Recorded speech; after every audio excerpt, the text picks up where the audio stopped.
আপোনালোক সকলোলৈকে নমস্কাৰ জনাইছোঁ। মোৰ নতুন এটা ভিডিঅ'লৈ আপোনালোকক স্বাগতম জনাইছোঁ। আজি আহিছোঁ এয়া মই চকমৰা ছিঙিবলৈ। এইজোপা চাওক, এইজোপাক চকমৰা বুলি কয়।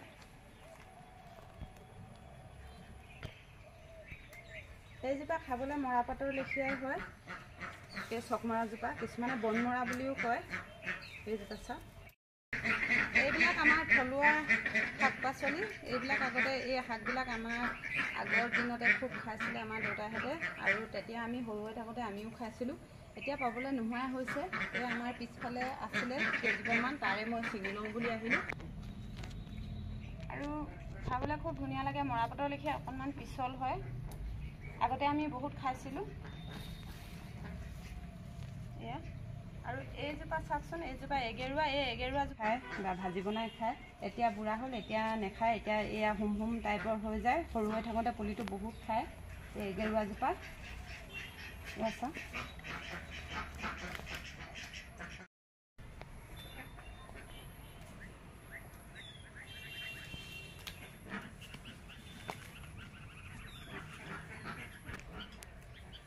এই চকমৰাজোপা খোৱাৰ এটা বিশেষ পদ্ধতি আছে। আজি মই আপোনালোকক সেই পদ্ধতিও দেখুৱাম, কেনেকৈ খায় এইজোপা, কেনেকৈ খাই ভাল লাগে। মই আপোনালোকক সকলো দেখুৱাই আছোঁ। আপোনালোকে ভিডিঅ'টো অকণো স্কিপ নকৰাকৈ শেষলৈকে চাব বুলি আশা ৰাখিলোঁ। আৰু যদি ভাল পায় লাইক, কমেণ্ট, শ্বেয়াৰ আৰু ছাবস্ক্ৰাইব কৰিবলৈ নাপাহৰিব। বলক তেনেহ'লে মই কেনেকৈ বনাওঁ।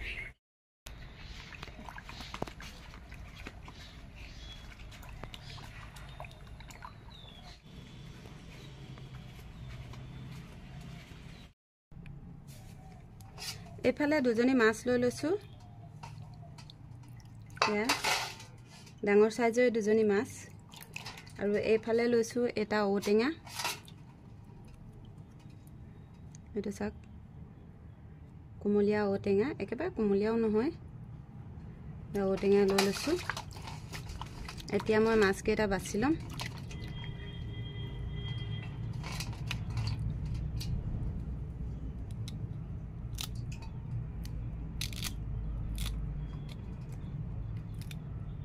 মাছ দুটা যি আছিলে পানীত জীয়াই থৈছিলোঁ, একেবাৰে তাজা হৈ আছে।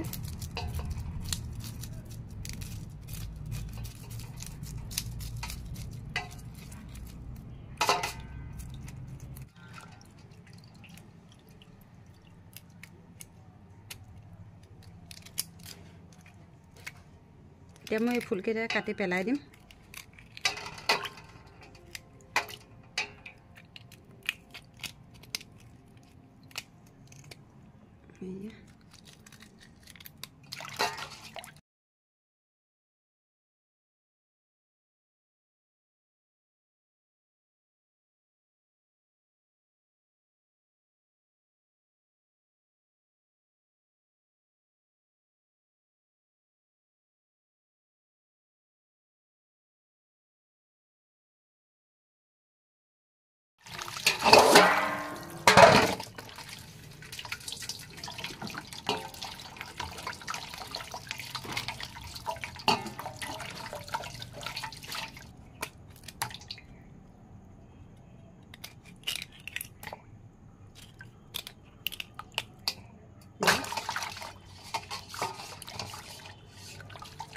এবাৰ ভালকৈ ধুই লওঁ।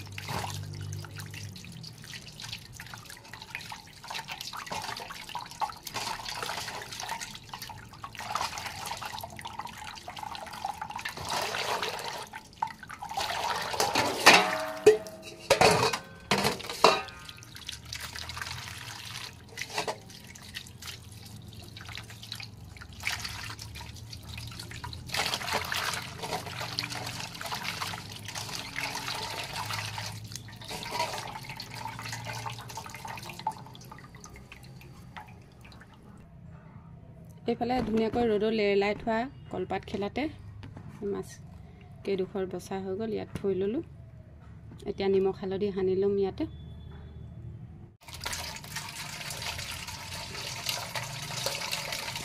ঔটেঙাটো খাবলৈ খুব ধুনীয়া, মিঠা ঔটেঙাটো।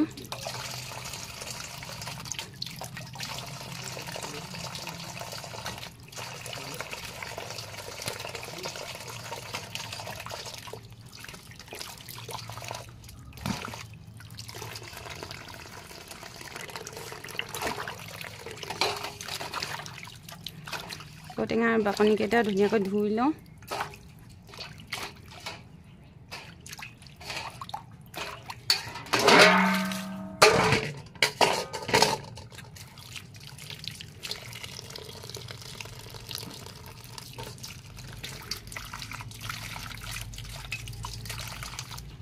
ওপৰৰ বাকলিটো বুঢ়া নহয়, কোমলীয়া, খুব ধুনীয়া, সেইটো কাৰণে এইটো লৈ লৈছোঁ। যিহেতু ঔটেঙাটো ইমান টেঙা নহয়, মিঠা।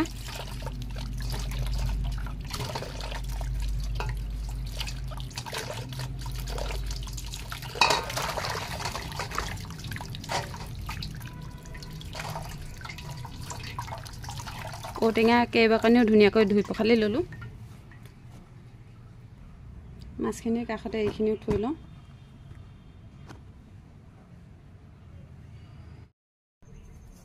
এই টেঙা মাছৰ জোলখন বনাবৰ কাৰণে বৰ বিশেষ একো মা মছলাৰ প্ৰয়োজন নাই। আপোনালোকে একো মা মছলা নিদিয়াকৈ বনাব পাৰে। মই কিন্তু আজি অকণমান এয়া জিৰা গুড়ি লৈছোঁ। জিৰা মানে পেকেট জিৰা গুড়ি নহয়, ঘৰতে ধুনীয়াকৈ ধুই মেলি ৰ'দত শুকাই পিচি লোৱা জিৰা গুড়ি লৈছোঁ। আৰু এইফালে মাছকেইটা ধুনীয়াকৈ ধুই পখালি ল'লোঁ। আৰু ঔটেঙা কেইডোখৰ এনেকৈ হৈ অলপ সৰু সৰুকৈ কাটি লৈছোঁ। 3টা কেঁচা জলকীয়া লৈছোঁ, অকণমান আদা লৈছোঁ। আৰু মই বিশেষ একো নিদিওঁ। আপোনালোকে জিৰা গুড়ি নিদিওঁ বুলি ক'লেও পাৰে। মই অকণমান আজি জিৰা গুড়ি দিম বুলি ভাবিছোঁ। এতিয়া ধুনীয়াকৈ এইখিনিত হালধি সানি লওঁ মাছত। এতিয়া মাছখিনিত অকণমান হালধি সানি লওঁ। অকণমান নিমখ সানি লওঁ। এতিয়া ধুনীয়াকৈ এইখিনি সানি মিক্স কৰি দিওঁ নিমখ হালধিখিনি। এই টেঙা মাছৰ জোলখন খাবলৈ বহুত সোৱাদ লগা আৰু ইয়াক বনাবলৈও কোনো মেহনত নাই। একেবাৰে সাধাৰণভাৱে বনালেও খাবলৈ খুব ধুনীয়া লাগে। ইয়াত বিশেষকৈ বেছি মা মছলা ব্যৱহাৰ কৰিলে খাবলৈ বেয়াহে লাগে।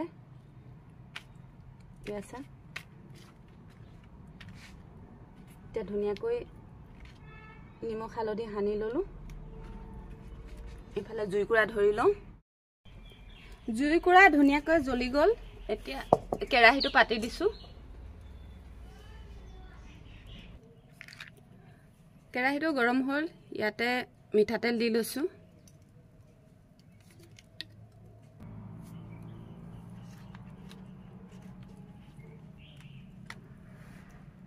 তেলখিনি গৰম হ'লত ইয়াতে মাছ দি লৈছোঁ।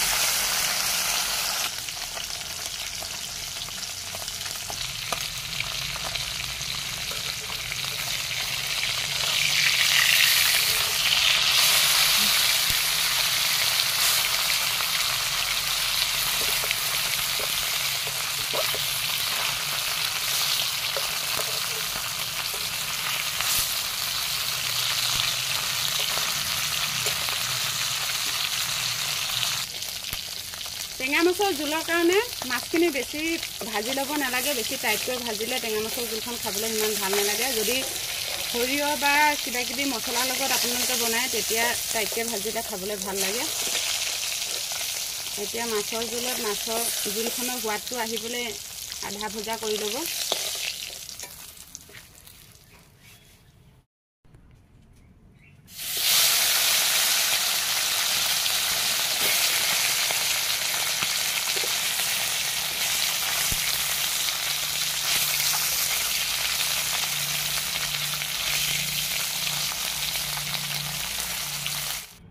কেইটামান কলা জিৰা দি লৈছোঁ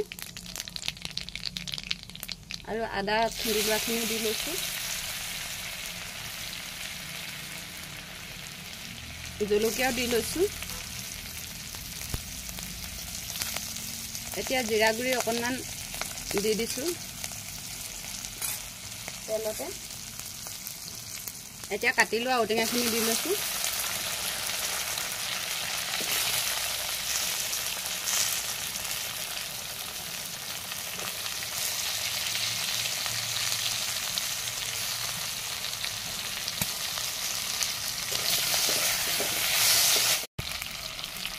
ইয়াতে দি লৈছোঁ আন্দাজমতে হালধি, নিমখো তেনেকৈ দি লৈছোঁ, ভাজি লৈছোঁ।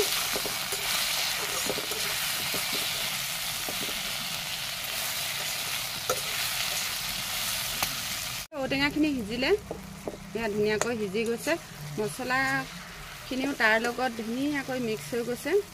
এতিয়া মই পানী দি লওঁ।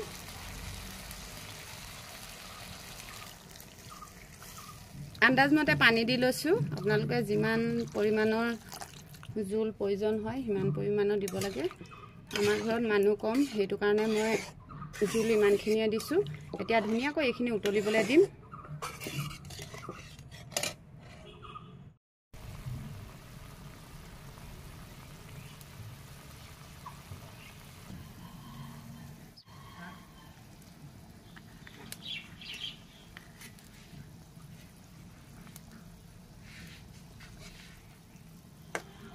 এতিয়া এইখিনি ধুনীয়াকৈ উতলি থাকিবলৈ দিম।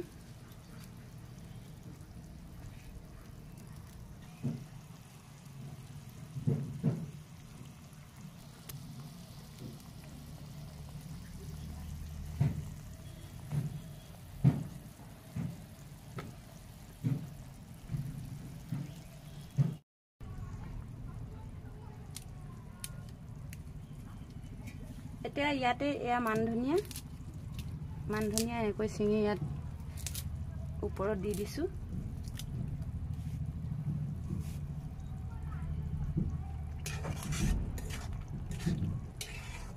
একেবাৰে যত্নৰ প্ৰয়োজন নাই, খাবলৈও খুব সোৱাদ লগা হয়। এয়া আমাৰ টেঙা মাছৰ জোল হৈ গ'ল। আচ্ছা,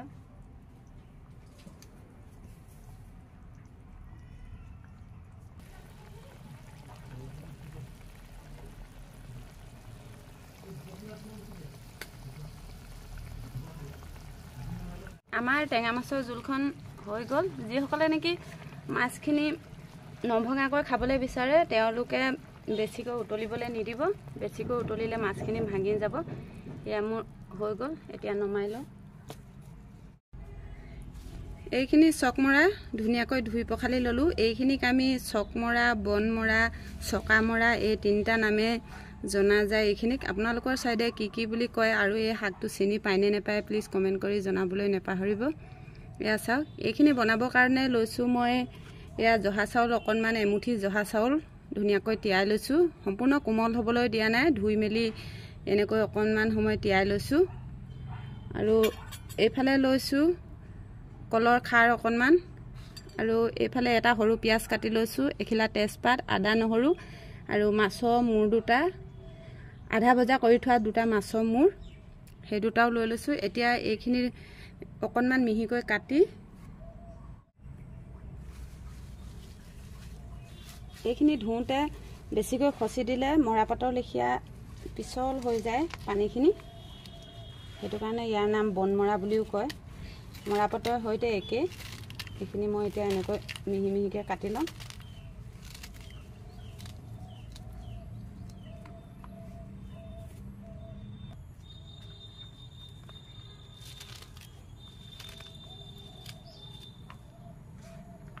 এতিয়া শাকখিনি কটা হৈ গ'ল।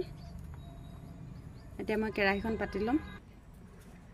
এইফালে জুইকুৰা জ্বলিলে, এতিয়া কেৰাহীখন পাতি লৈছোঁ মই। এইফালে কেৰাহীখন গৰম হ'ল। এতিয়া মই মিঠাতেল দি লৈছোঁ, দুটা শুকান জলকীয়া দি লৈছোঁ আৰু এখিলা তেজপাত ফালি এনেকৈ দি লৈছোঁ।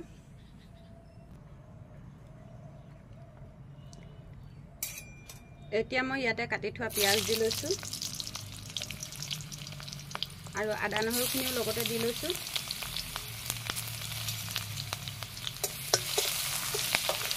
এইখিনি অকণমান ৰঙচুৱা হোৱালৈকে ভাজিম।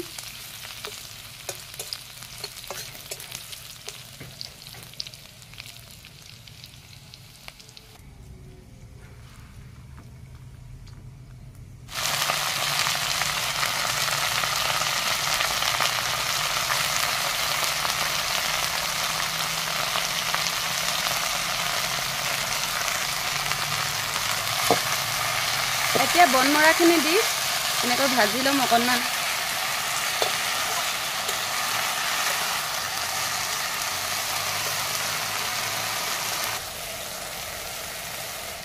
এতিয়া আন্দাজমতে ইয়াতে নিমখ দিছোঁ আৰু হালধি দিছোঁ। হালধিত সাধাৰণতে আমি খাৰ নিদিওঁ, কিন্তু আজি মই হালধিত খাৰ দিছোঁ। খাৰৰ যিহেতু নিজস্ব এটা ৰং আছে, সেইটো কাৰণে তাত হালধি নিদিলেও হয়, কালাৰটো ধুনীয়াকৈ ৰঙচুৱা ভাৱ এটা আহে। আৰু হালধিত কিয় পাহৰিয়ে গৈছিলোঁ, খাৰত কিয় জানো হালধি নিদিয়ে সেইষাৰ কথা ময়ো নাজানো, কিন্তু নিদিয়ে বুলি জানো আৰু আগৰ পৰাই সৰু হৈ থকাৰ পৰা, সেইটো কাৰণে নিদিওঁ, কিন্তু আজি দিছোঁ।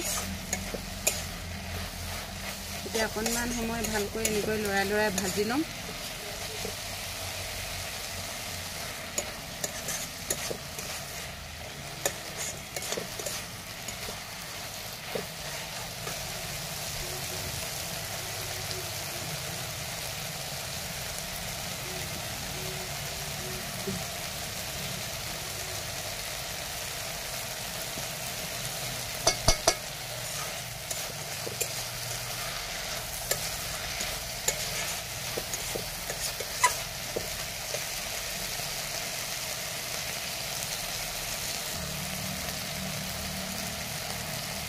এতিয়া ইয়াতে চাউলখিনি দি লৈছোঁ। মই জহা চাউল দিছোঁ। জহা চাউল দিলে ইয়াৰ গোন্ধটো খুব ধুনীয়া লাগে আৰু ইয়াৰ গোন্ধটোতে খাবলৈ ভাল লাগে, সেইটো কাৰণে মই জহা চাউল দিছোঁ। এইখিনি এতিয়া খুব ধুনীয়াকৈ ভাজিম।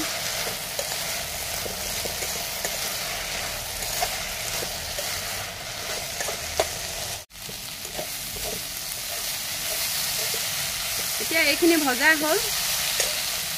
ইয়াতে মই এয়া কলখাৰ আগতীয়াকৈ পুৰি উলিয়াই থোৱা আছিলে, খাৰ অকণমান দি দিছোঁ, একেবাৰে কমকৈ দিছোঁ। এইখিনি অকণমান সময় ভাজি ল'ম।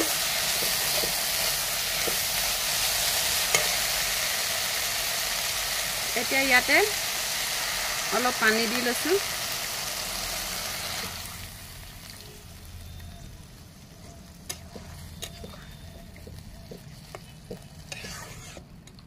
এতিয়া ইয়াতে এই মাছৰ মূৰ দুটা দি দিছোঁ।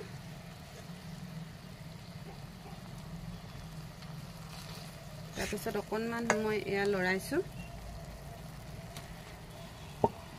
এতিয়া মই ঢাকন মাৰি উতলিবলৈ দিম।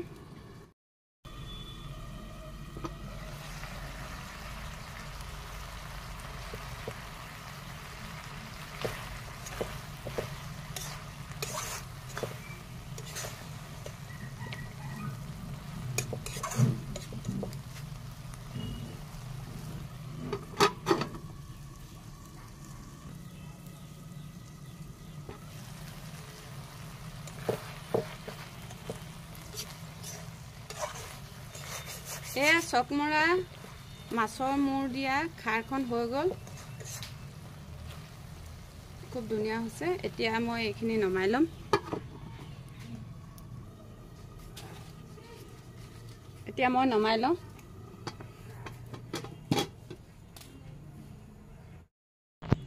এইফালে ভাত বাঢ়ি লৈছোঁ।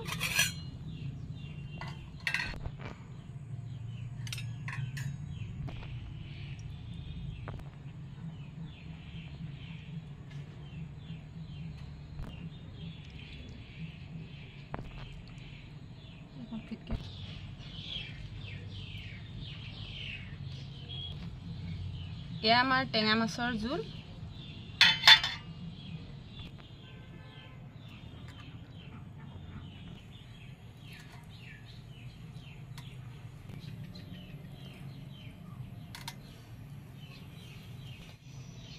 এয়া আমাৰ ভজা মাছ।